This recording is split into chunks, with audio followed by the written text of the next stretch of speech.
La chronique Éducation canine de Michel Lacasse, une présentation de l'animalerie Pollux 236 Notre-Dame-Maniwaki, où l'on retrouve des produits de qualité qui combleront vos animaux de compagnie. 449-1738.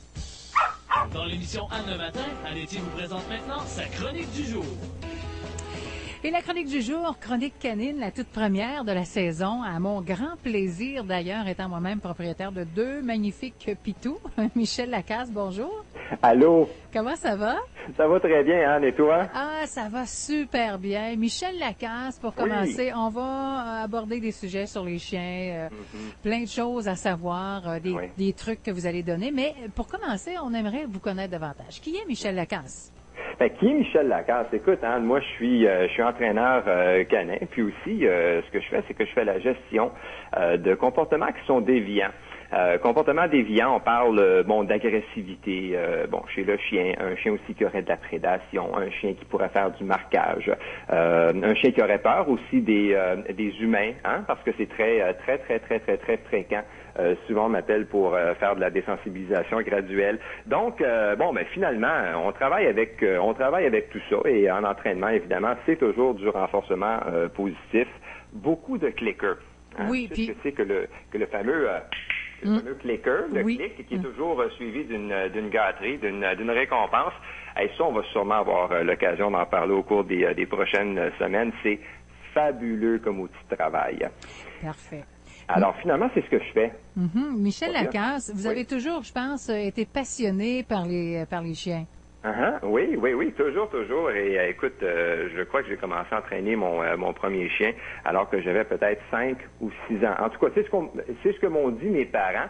Et à ce moment-là, c'était un petit caniche. Mais tu sais que les petits caniches sont très intelligents. En fait, le caniche fait partie des races de chiens les plus intelligentes.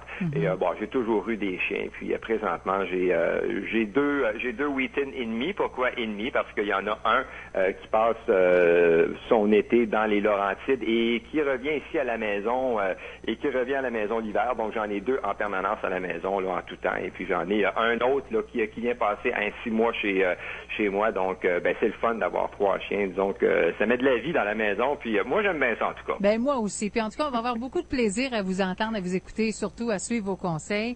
Ce matin, le premier sujet qu'on aborde, ça prend de la patience, je pense, hein, la malpropreté des chiots. Absolument.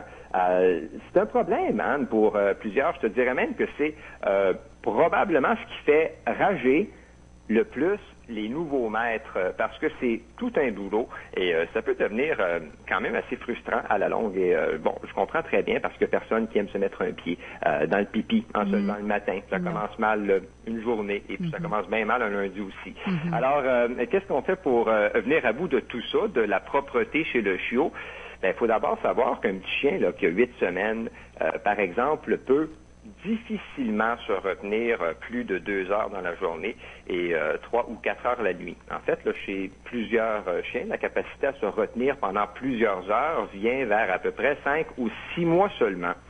Alors, comme tu le disais, il faut vraiment s'armer de patience et finalement, on se dit que si le chiot s'échappe, c'est normal. Et lorsque je dis normal, c'est qu'il faut savoir que le chien est naturellement propre dans sa tête, là, s'il élimine en dehors des zones de couchage et d'alimentation. C'est à nous là, de lui montrer par des techniques éducatives, si tu veux, que nos exigences d'humains sont bien différentes. Qu'est-ce qu'on fait dans un premier temps? On commence par sortir le chien fréquemment, c'est-à-dire une fois à toutes les demi-heures ou toutes les heures, et on l'amène à l'endroit approprié. Une fois rendu là, on reste avec lui 10 minutes et on attend. Faut hésiter de jouer là parce que c'est du très sérieux, hein, notre affaire. Oui. Et la seconde que le chien a terminé de faire ses besoins, tout de suite on récompense. Et j'insiste sur le tout de suite parce qu'en renforcement positif, Anne, on a maximum 2 secondes pour récompenser. Alors, on s'organise pour toujours avoir sur nous un morceau de biscuit et plus ça va bien, plus le chiot prend de l'âge, plus on espace les sorties de façon graduelle, mais on reste toujours à ses côtés et puis on continue de récompenser pour lui montrer que l'extérieur est payant et que l'intérieur est pas payant du tout. C'est ce que j'allais dire. C'est ce que j'allais dire. Il va comprendre avec la récompense qu'aller dehors, c'est payant pour lui. par conditionnement, absolument. Maintenant, une question que les gens me demandent tout le temps, qu'est-ce qu'on fait si le chien ne fait rien au cours des 10 minutes à l'extérieur? Ben là, on retourne dans la maison, on le surveille, là, hein, et si on le prend sur le coup en train de, je sais pas, moi, nous faire un petit cadeau, on lui dit non, tout simplement, et puis on l'amène dehors, et il est inutile de punir. En fait, là, la punition, c'est jamais éducatif, et on agit de la même façon si on trouve un pipi à quelque part à l'intérieur. Il faut toujours garder en tête que si le chien vit, lui, dans le présent, ben nous, c'est tout le contraire, et que lui est en période d'apprentissage. Je vais revenir sur le concept de la punition à un moment donné, parce que c'est un gros sujet, et c'en est un aussi qui est très intéressant. Autre chose, lorsqu'on est en processus d'entraîner un chien à la propreté, on gère l'environnement le plus possible, c'est-à-dire qu'on laisse pas Pitou se promener, je sais pas, dans les 12 pièces de la maison. On va se servir d'une petite barrière là, pour bébé pour limiter les accès à certaines pièces. On va fermer les portes et si pour une raison X, on peut pas le surveiller pour un certain temps, ben on met le chien en laisse et on s'attache la laisse après la taille. Donc notre petit compagnon à 4 pattes peut nous suivre partout où on va. Et autre règle d'or, on se sert aussi de la cage avec un séparateur lorsqu'on quitte et aussi la nuit, la cage qui est un outil de travail que je trouve fabuleux et que les gens adorent et que les chiens adorent en fait lorsque c'est associé à du positif. Lorsqu'on leur a montré que c'était leur petite maison. Disons que ça évite les dégâts la nuit et aussi lors de nos absences, lorsqu'on va travailler, par exemple.